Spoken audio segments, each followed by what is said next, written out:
Hello guys, स्वागत है आप सभी का एक और नए लेक्चर में। आज की वीडियो में हम यूनिट 7 के एक्सरसाइज 7.2 के क्वेश्चन नंबर सेकंड को समझने वाले हैं।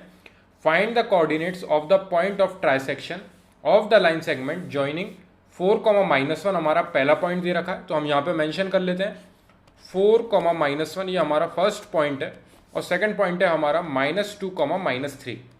तो ये दो कोऑर्डिनेट्स हमें गिवन है। बाकी के जो दो रिमेनिंग कोऑर्डिनेट्स हैं वो हमें फाइंड करने हैं, क्योंकि उन्होंने बताया है कि ट्राइसेक्शन हुआ है लाइन सेगमेंट का। ट्राइसेक्शन यानी कि 3 इक्वल पार्ट में डिवाइड होना। ये हमारी 3 इक्वल पार्ट में डिवाइड हुई है line joining the points 4, -1 and -2, -3। ये दो पॉइंट्स की हेल्प से जो लाइन हमारी फॉर्म हुई है वो 3 पार्ट में डिवाइड हो रही है, लेकिन वो तीनों पार्ट इक्वल हैं, क्योंकि उन्होंने दिया है हमें गिवन ट्राइसेक्शन। ट्राइसेक्शन का मतलब होता है 3 इक्वल पार्ट में डिवाइड होना, यानी कि ये जो रेशियो होगा इनके बीच का वो 1:1:1 होगा। यानी कि तीनों इक्वल पार्ट में डिवाइड हुई है, यानी कि तीनों यहाँ पे 1:1:1 रेशियो है। ठीक है ना, याद रखना रेशियो है, ये 1 सेंटीमीटर की नहीं है तीनों लाइन है। ठीक है ना, ये 1:1:1 रेशियो है। हो सकता है ये तीनों साइड्स 5-5 सेंटीमीटर की हो या फिर 6-6 सेंटीमीटर की, कुछ भी हो सकती है इनकी लेंथ। मैंने यहाँ पे लेंथ डिस्क्राइब नहीं की है, ये रेशियो है।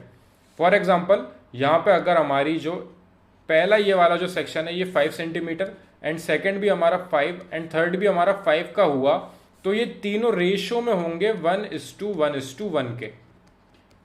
ये हमारे दिमाग में बैठना बहुत इंपॉर्टेंट है, क्योंकि हमें रेशियोज पुट करने पड़ते हैं सेक्शन फॉर्मूले में। सेक्शन फॉर्मूले का यूज करके हम इन कोऑर्डिनेट्स को फाइंड करेंगे। ये जो दो हमें कोऑर्डिनेट्स अननोन दिए हैं यहाँ पे, तो इनको फाइंड करने के लिए हम सेक्शन फॉर्मूला लगाएंगे, वहां पे हमारे रेशियोज का यूज होगा। तो ये क्लियर होना बहुत ज़रूरी है। यहीं पे अगर हमें वो 5 और 5 और 5 की जगह इस तरीके से दे देते कि यहाँ पे जैसे 1:2:3 के रेशियो में होता, तो मैं उसके लिए आपको एक एग्जांपल देता हूँ। तो हो सकता है कि ये पहला वाला सेक्शन आपका 5 सेंटीमीटर का हो, सेकंड आपका 10 एंड थर्ड आपका 15। यानी कि अगर ये 5 यूनिट्स है हमारी लेंथ, सेम इसकी 10 यूनिट्स हमारी लेंथ है, सेम 15 है इसकी लेंथ, तो ये 1:2:3 के रेशियो में होंगे, क्योंकि ये 5 से तीनों कैंसिल हो जाएंगे। ये 5 से कैंसिल होगा 1 टाइम्स, ये होगा 2 टाइम्स, ये होगा 3 टाइम्स। इस तरीके से ये 1:2:3 के रेशियो में यहाँ पे डिफाइन होंगे।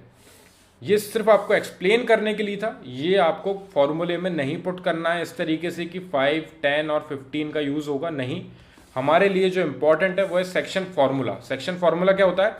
एक्स को फाइंड करने के लिए हम फॉर्मूला यूज करते हैं m1 into x2 plus m2 into x1। बीच में इंटू का साइन होता है इसलिए मैं ये लगा नहीं रहा।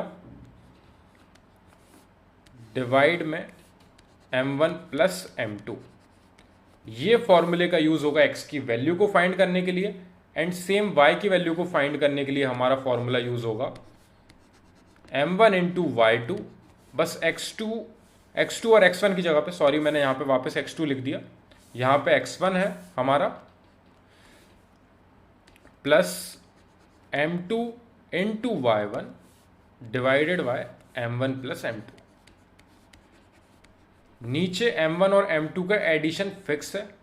दो रेशियो हैं ये, पहला वाला m1 होता है, सेकंड वाला हमारा m2 होता है। ठीक है, अभी हम इस पॉइंट के बारे में बात करेंगे, अभी तक मैंने स्टार्ट नहीं किया है। ठीक है ना, तो यहाँ पे ये जो x है ये इसका आगे वाला कोऑर्डिनेट को फाइंड करने के लिए, एंड y जो है इसका पीछे वाला कोऑर्डिनेट है। तो टोटल पूरा कोऑर्डिनेट अगर हमें फाइंड करना है तो हमें पहले x फाइंड करना पड़ेगा इस तरीके से, देन हमें y फाइंड करना पड़ेगा इस तरीके से। ठीक है, x की वैल्यूज में हमारी x2 और x1 यूज होंगे, यानी कि ये आगे वाली वैल्यूज यूज होंगी, और y की वैल्यू फाइंड करने में जो पीछे वाली हमारी रिमेनिंग वैल्यूज बची हैं उनका यूज होगा। ठीक है, अब सबसे पहले हम जब इस पॉइंट की बात कर रहे हैं तो मैं एक बार और इस फिगर को नीचे बना रहा हूं ताकि आपको कंफ्यूजन नहीं होगा, हमें बार बार ऊपर की साइड वापस नहीं आना पड़ेगा स्क्रॉल करके। तो हम इसको एक बार और नीचे बना लेते हैं इस फिगर को। तो हमारा यहां पे ये हुआ हमारा लाइन सेगमेंट। लाइन सेगमेंट का हमारा ट्राइसेक्शन है, इसलिए हमने इसको 3 पार्ट में डिवाइड कर दिया। ठीक है, ये हमारे कोऑर्डिनेट्स हैं 4, -1 और ये कोऑर्डिनेट्स हैं हमारे -2, -3। एक बार और रीचेक कर लेते हैं हम। और ट्राइसेक्शन था तो 3 इक्वल पार्ट में डिवाइड थे, यानी कि 1:1:1 के रेशियो में थे। लेकिन अब जब हम इस पॉइंट को फाइंड कर रहे हैं तो हमारे लिए यहां से यहां तक का रेशियो इंपॉर्टेंट है और फिर यहां से एंड तक का रेशियो इंपॉर्टेंट है। यानी कि ये रेशियो होगा हमारा 1 और यहां से यहां तक का रेशियो, इन दोनों को आप ऐड कर दोगे यानी कि 2। 1:2 के रेशियो में डिवाइड हो रही है लाइन इस पॉइंट के लिए। हम इस पॉइंट की अभी बात नहीं कर रहे हैं, हमारे लिए सबसे पहला पॉइंट इंपॉर्टेंट है, ये वाले को मैं सर्कल बना रहा हूं जो हमने x और y माने हैं। तो अभी हम x और y की वैल्यू फाइंड करेंगे जिसके लिए हमारा रेशियो होगा 1:2, यानी कि m1 की वैल्यू हमारी 1 होगी और m2 की वैल्यू हमारी 2 होगी। पीछे वाले कोऑर्डिनेट्स हमारे x2 और y2 होते हैं, आगे वाले कोऑर्डिनेट्स हमारे x1 और y1 होते हैं। इस तरीके से पहले मेंशन करना है और फिर जो ऊपर फॉर्मूलेज हमने लिखे हैं उनमें वैल्यूज पुट करनी है। ठीक है, m1 x2, तो m1 और m2 आपके ये हैं जो कि m1 और m2 की जगह पे आएंगे, और x2 और x1 की जगह पे आगे वाले वैल्यूज। x2 की जगह पे हमारा -2 आएगा और x1 की जगह पे हमारा +4 आएगा। फॉर्मूले में वैल्यू पुट करते हैं हम, x को फाइंड कर रहे हैं हम, यानी कि m1 का x2 में मल्टीप्लाई। m1 की वैल्यू है हमारी 1, मल्टीप्लाई करना है हमें 1 का मल्टीप्लाई करना है हमें, x2 की वैल्यू है हमारी -2। तो जो साइन आगे वैल्यू में गिवन है उसको हमें लिखना पड़ेगा, इसलिए हमने इस तरीके से ब्रैकेट में क्लोज किया है इसे। बीच में हमारा पॉजिटिव साइन था फॉर्मूले में, m2 एंड x1, m2 का मल्टीप्लाई x1 में, m2 की वैल्यू है हमारी +2 मल्टीप्लाई बाय x1 की वैल्यू है हमारी 4 डिवाइडेड बाय m1 और m2 का सम, यानी कि 1+2। इस तरीके से हमने बस फॉर्मूले में वैल्यूज को लाके रखा है, जिसमें m1 और m2 की जगह पे 1 और 2 पुट करे हैं हमने ऊपर और नीचे। मल्टीप्लाई में जहां पे जो x2 था उसकी वैल्यू थी -2 और x1 की वैल्यू है हमारी +4। y वाली वैल्यूज को हम बाद में कंसिडर करेंगे जब हम y की वैल्यू फाइंड करेंगे। यानी कि x इज इक्वल टू, यहाँ पे हम फाइनल वैल्यू निकाल लेते हैं जिसके लिए हमें यहाँ पे थोड़ा सा सिंप्लीफिकेशन का पार्ट करना पड़ेगा। मल्टीप्लाई करेंगे 1 का मल्टीप्लाई -2 में, यानी कि -2 आएगा, पॉजिटिव साइन 4 2 हमारे होंगे 8 डिवाइडेड बाय 1+2 आपके होंगे 3, यानी कि 8 में से ये 2 होंगे सब्ट्रैक्ट, क्योंकि 8 पॉजिटिव है 2 नेगेटिव है, यानी कि यहाँ पे आएगा हमारा 6 डिवाइडेड बाय 3, 3 से 6 कैंसिल होगा 2 टाइम्स, यानी हमारी x की वैल्यू आ चुकी है +2। इसको हम बॉक्स में बंद करके रख देंगे ताकि एंड में जब हम कोऑर्डिनेट्स लिखेंगे तब हम x और y की वैल्यू डायरेक्टली यहाँ से नोट डाउन कर लें। ठीक है, x हमारा 2 आ चुका है, अब हमें y फाइंड करना है। y फाइंड करने के लिए हमारा फॉर्मूले में आएगा अब y1 और y2 का यूज होगा बस। ठीक है, y1 और y2 हमारे कितने हैं, y1 है आपका -1, y2 है आपका -3 और रेशियो है आपका m1 और m2 का 1:2। तो m1 की जगह पे 1 आएगा मल्टीप्लाई बाय x2 की y2 की वैल्यू है हमारी -3 रखी हमने फॉर्मूले में, पॉजिटिव साइन बीच में, रेशियो हमारा m2 का था 2 इंटू y1 की वैल्यू है हमारी -1 and divided by m1 + m2 यानी कि 1+2। तो y की वैल्यू फाइंड करने के लिए हमने ये y2 पुट किया है यहाँ पे हमने पुट किया है y1 और m1 और m2 की वैल्यू 1 और 2 आपको पता ही है। ठीक है, x1 और x2 पुट करते हैं x की वैल्यू फाइंड करने के लिए और y1 और y2 पुट करते हैं y की वैल्यू फाइंड करने के लिए। इसको हमेशा याद रखना, आगे वाली वैल्यूज तब लेनी है जब x फाइंड करना है, पीछे वाली वैल्यूज तब लेनी है जब y फाइंड करना है। वापस सिंप्लीफाई करेंगे, y इज इक्वल टू, यहां पे हमने मल्टीप्लाई किया, हमारा आएगा -3, बीच में आएगा हमारा पॉजिटिव साइन नहीं लिख रहे हैं अभी हम, क्योंकि यहां पे मल्टीप्लाई करने से -2 आ रहा है और माइनस का और प्लस का साइन का साथ में प्रोडक्ट होने से हमें माइनस का साइन मिलेगा और हमें मिलेगा 2।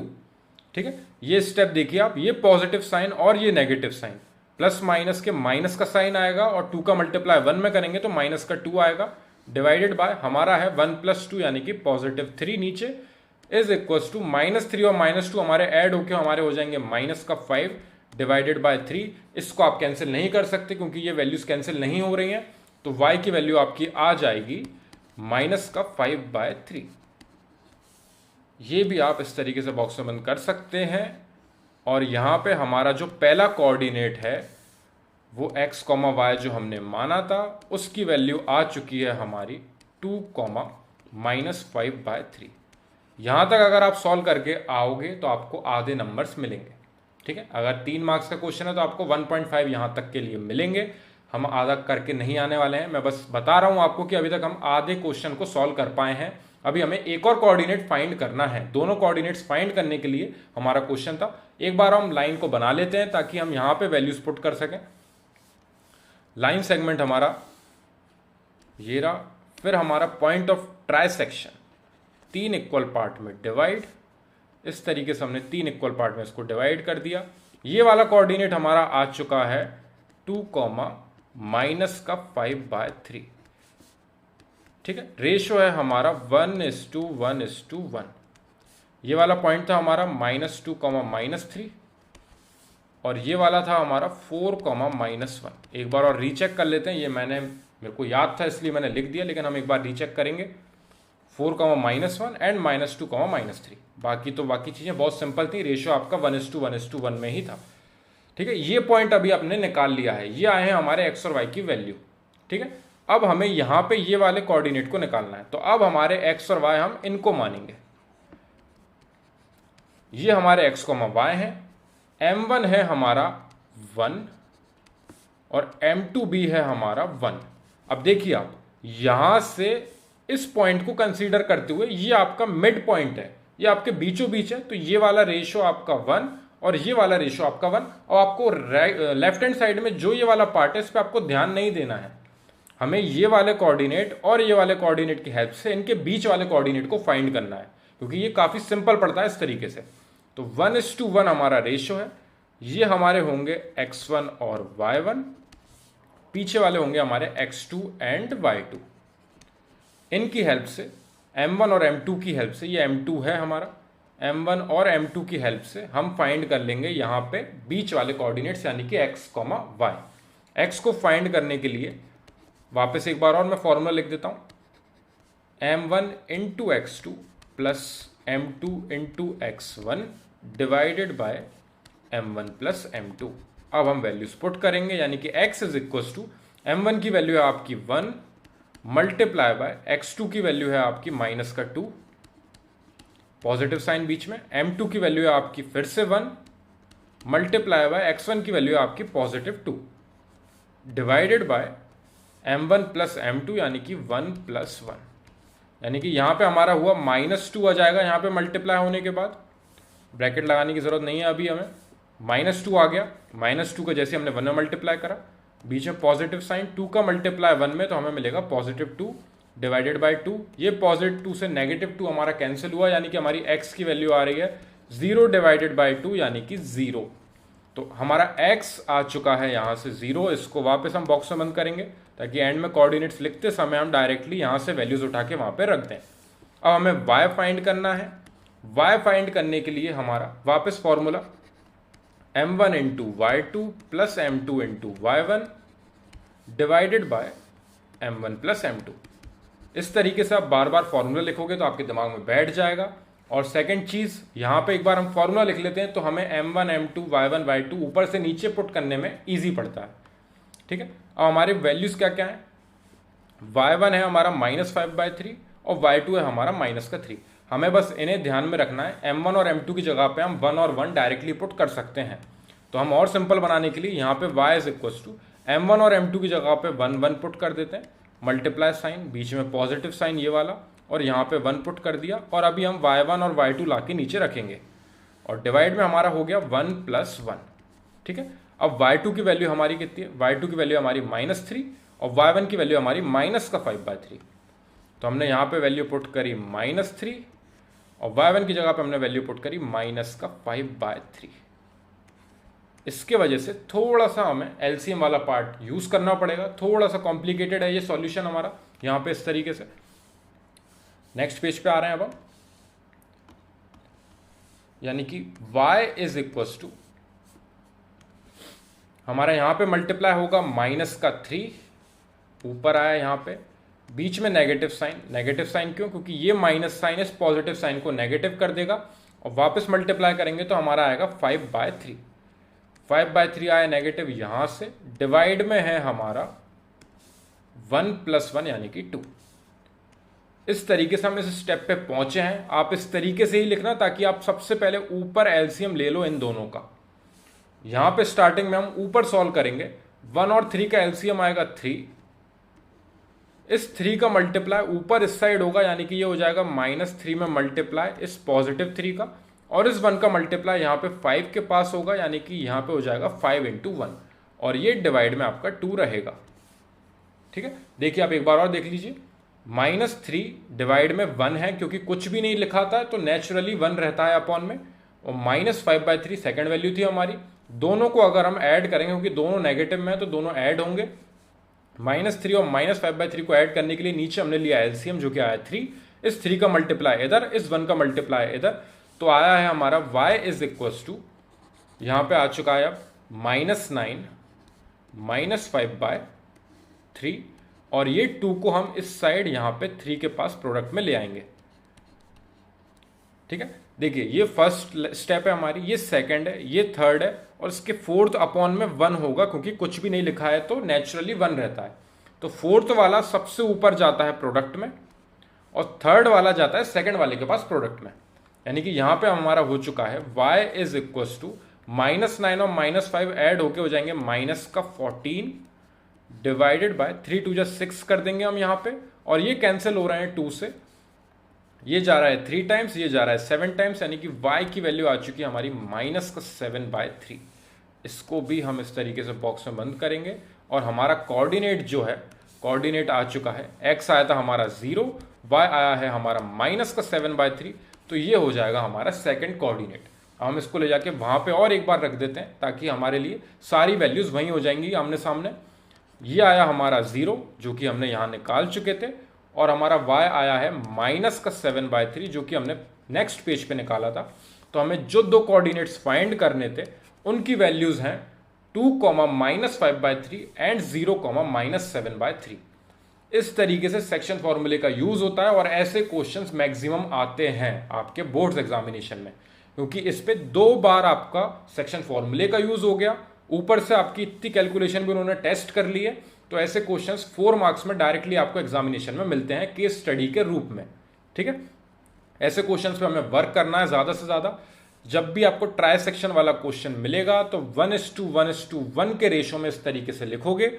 सबसे पहले जब आप ये वाला पॉइंट निकालोगे तो आपको रेशो लेना पड़ेगा 1:2 का, याद रखना, क्योंकि इधर आपका 1 पार्ट रहेगा, इधर आपका 2 पार्ट रहेगा।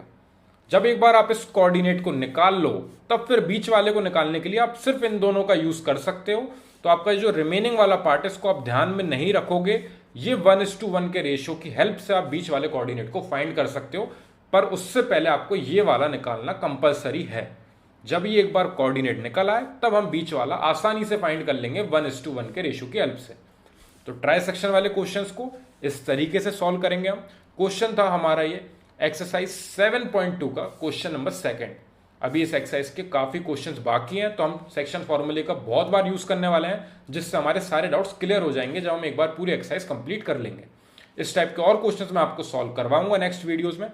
कोई भी डाउट हो, लेकिन अगर आपको इस क्वेश्चन में या फिर कोई भी क्वेश्चन आपके एक्सरसाइज 7.1 में जितने भी क्वेश्चन थे उनमें अगर आपको कोई भी डाउट हो तो आप मेरे को कमेंट सेक्शन में डिस्क्राइब करना, ताकि हम उनको सॉल्व करके नेक्स्ट क्वेश्चन पे बढ़ सकें।